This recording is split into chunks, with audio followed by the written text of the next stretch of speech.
Hello friends, so welcome to AJ classes. So guys, चलिए आज start करते हैं। मैंने आपको इसके पिछले वीडियो में स्फेरिकल मिरर के बारे में डिस्कशन किया था। उसमें बहुत अच्छे जो जो क्वेश्चन बन रहे थे, मैंने उन्हें फिगर के थ्रू भी समझाया था, उसका डिफिनीसन भी दिया था। अब जो है उनसे जुड़े जो स्फेरिकल मिरर होता है, स्फेरिकल मिरर से इसमें जुड़े क्या क्या पॉइंट होते हैं। यहाँ पे पॉइंट पी रहता है, यहाँ पॉइंट सी रहता है। ये जो पॉइंट है, इन सारे पॉइंट के बारे में हम लोग डिस्कशन करेंगे इस वीडियो में। सो गाइस, चलिए हम लोग अब स्टार्ट करते हैं कि गोलीय दर्पण से संबंधित कुछ परिभाषाएं। इसका इंग्लिश में अगर हम कहें तो few definition regarding spherical mirrors के बारे में चलिए डिस्कशन करते हैं। सबसे पहले आता है वक्रता केंद्र किसे कहते हैं। जो सेंटर ऑफ कर्वेचर होता है उसे हम सेंटर ऑफ कर्वेचर किसे कहा जा सकता है, इसके बारे में हम लोग बताते हैं। मैंने आपको यहाँ पे कोई मिरर दिया है। अब ये मिरर आपको किस टाइप का लग रहा है? ये आपको कॉनकेव मिरर दे रहे हैं, अवतल दर्पण। अब इस कॉनकेव मिरर में आपको ये पॉइंट अगर आप बनाते हैं तो यहाँ पे जो पॉइंट था वो P था। ये मिरर को मैंने M1 और M2 और यहाँ से जो पॉइंट है वो C था। इस तरह से कुछ कुछ दूरी पे कुछ पॉइंट निकलते थे। और इसी के बारे में हम लोग डिस्कशन करेंगे। तो सबसे पहले सेंटर ऑफ कर्वेचर के बारे में बताते हैं कि वक्र इस मिरर में वक्रता केंद्र होता कहाँ पे है।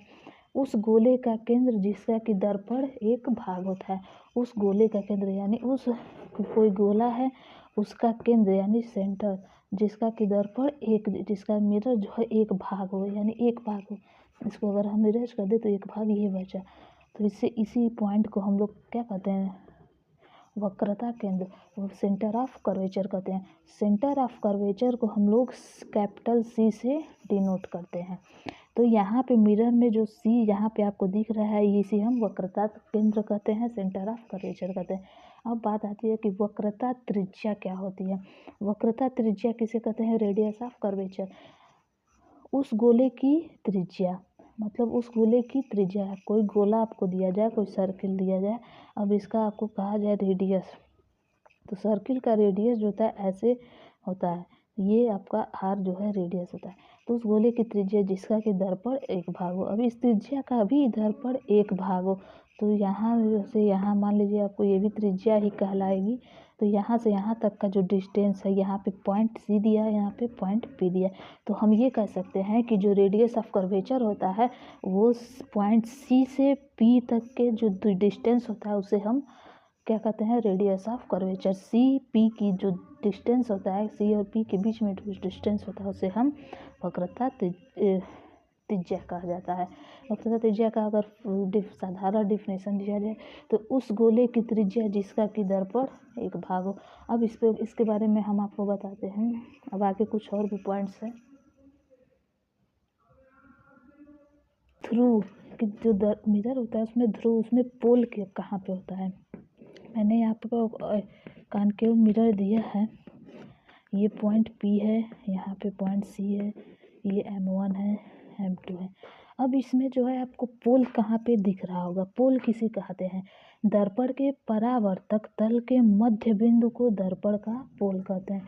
परावर्तक के मध्य बिंदु को, यानी ये जो PC है इसी के मिड पॉइंट को हम लोग कहते हैं। यहाँ पे जो PC दिख रहा है, एक परावर्तक तल आपको क्या दिख रहा है? जिधर लेप लगा होता है वो तो हमारा इधर लेप लगा है, जिधर लेप नहीं लगा होता है दबे हुए तल को हम लोग अवतल दर्पण में दबे हुए तल की तरफ परावर्तक तल होता है। ये बात हो गई। अब उसके मध्य बिंदु को दर्पण का पोल कहते हैं। और यहाँ पे जो पॉइंट मिल रहा है P, इसे ये ध्रुव कहते हैं, मिरर का पोल कहते हैं पॉइंट P को। मुख्य अक्ष किसे कहते हैं? प्रिंसिपल एक्सिस किसे कहते हैं, इसके बारे में बताते हैं। प्रिंसिपल एक्सिस होता क्या है? जो दर्पण के ध्रुव तथा वक्रता केंद्र को मिलाने वाली रेखा। ध्रुव यानी P और वक्रता केंद्र यानी C को जो मिलाने वाला लाइन होता है उसको दर्पण का मुख्य ध्रुव कहते हैं। उसको इसी लाइन, स्ट्रेट लाइन जो आपको दिख रहा है, इसे हम लोग प्रिंसिपल एक्सिस कहा जाता है। और जो दर्पण का द्वारक, aperture of mirror. Aperture of mirror क्या होता है? दर्पण के जो मिरर है, इसके जो परावर्तक तल है उसी के व्यास को हम लोग अपर्चर ऑफ मिरर कहते हैं। फिगर में व्यास मतलब ये M1 और M2 जो पॉइंट है इसे हम लोग दर्पण का अपर्चर कहते हैं, द्वारा कहा जाता है। अब हम लोग बात करते हैं प्रिंसिपल ऑफ फोकस क्या होता है, मुख्य फोकस क्या कहते हैं। आपको मिरर में मुख्य फोकस कहाँ मिलेगा, उसका डेफिनेशन ये बनता है कि दर्पण की मुख्य अक्ष के समांतर आने वाली किरणें, जो मुख्य अक्ष तो मैंने बताया है कि ये होता है। अब इसके समांतर जब प्रकाश, जब आप रे ऑफ लाइट जब चलता है तो इसके समांतर पड़ता है, और वो जो परावर्तन के पश्चात किसी प्रिंसिपल एक्सिस पर ही रिफ्लेक्ट होकर प्रिंसिपल एक्सिस पर ही किसी न किसी पॉइंट पे जाके मिलती हैं, या फिर मिलती हुई प्रतीत होती हैं, या फिर आती हुई प्रतीत होती हैं। तो उस बिंदु का दर्पण का मुख्य फोकस करते हैं। जैसे कि यहाँ पे कॉन्केव मिरर हम आपको दिए हैं। इस कॉन्केव मिरर में आप देख रहे होंगे कि ये जो रे ऑफ लाइट चल रही है, ये परावर्तन के पश्चात ये जो यहाँ पॉइंट F पर जाकर मिल जा रही हैं, तो इसी पॉइंट को हम लोग F कहते हैं। और जो कॉन्केव मिरर में जो फोकस होता है वो CP के परावर्तक तल के सामने होता है।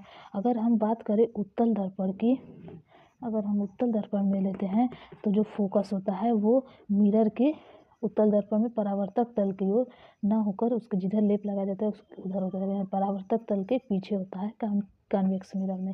और कॉन्केव मिरर में जो फोकस तल होता है, प्रिंसिपल फोकस होता है, वो परावर्तक तल के ठीक सामने होता है। आप लोग को वीडियो अच्छा लगा होगा तो वीडियो को लाइक करें, सपोर्ट करें। अगर आपको कोई भी किसी भी प्रकार का क्वेश्चन भी पूछना है तो आप हमें कमेंट बॉक्स में ज़रूर पूछ सकते हैं। आज के लिए बस इतना ही, कल फिर मिलते हैं एक नए टॉपिक के साथ।